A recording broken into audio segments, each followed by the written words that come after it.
Close the door. We can't lock him in. Come on, close it now. Somebody talk to me. What is happening?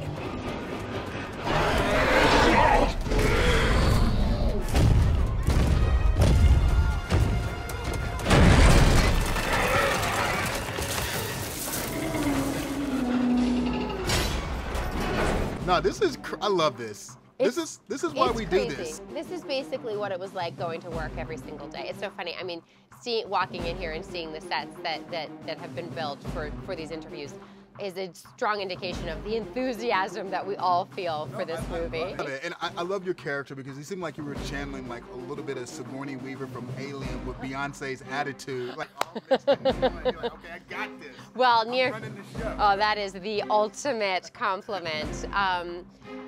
Yeah, girls rule the world. I mean, I think that's kind of where she ends up. Whereas in the beginning, she's a really deeply misguided character, and needs to go through some lessons before she realizes, you know, what her true power and courage and humanity, you know, where those really lie.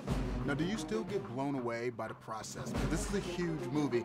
I mean, and your dad made so many big movies. So, do you get blown away by it? I do, because you know, movies are really quite unwieldy, and there's so much inventiveness when you're making a movie. You know, there's always something new. I mean, that's what was so remarkable about Jurassic Park. It was the first time that we had ever seen that level of technology come into play in a story, and the same goes for this movie. It's well, I certainly am not going to compare the two.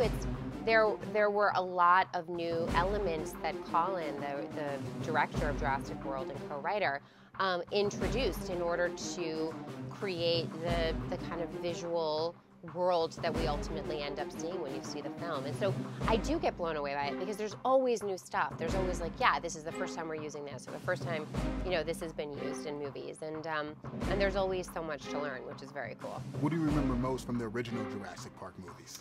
Oh man, I mean, Laura Dern's high-waisted khaki shorts. No, I mean, it's the dinosaurs. Like, that was just crazy.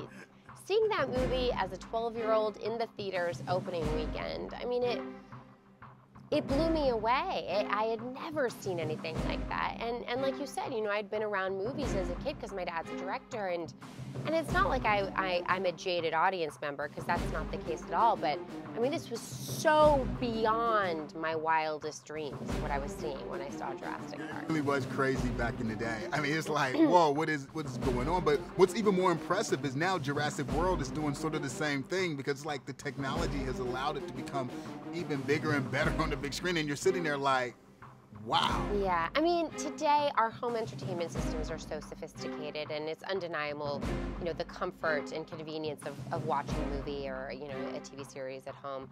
And it takes a lot to get a babysitter, get in the car, park, wait for a theater. You know, I mean, it's scramble for a seat. It takes a lot, and so I'm just so proud to be in this film, because I think that people are going to have an awesome experience seeing this in the theaters, communally, you know, screaming all simultaneously in a room with 200 other people, and I feel like it's, you know, it's really worth the ticket price. It's really worth the babysitter and the ride to the theaters, because I mean, even when I saw Jurassic Park as a kid, my parents were super strict, and they sort of wanted to wait for me to see it, but then they saw it opening night, and I genuinely remember this. My dad said to me, "This is cinema history. You have to see this in the theaters, and this is how it's intended to be watched." And you know, I hope that people really enjoy it.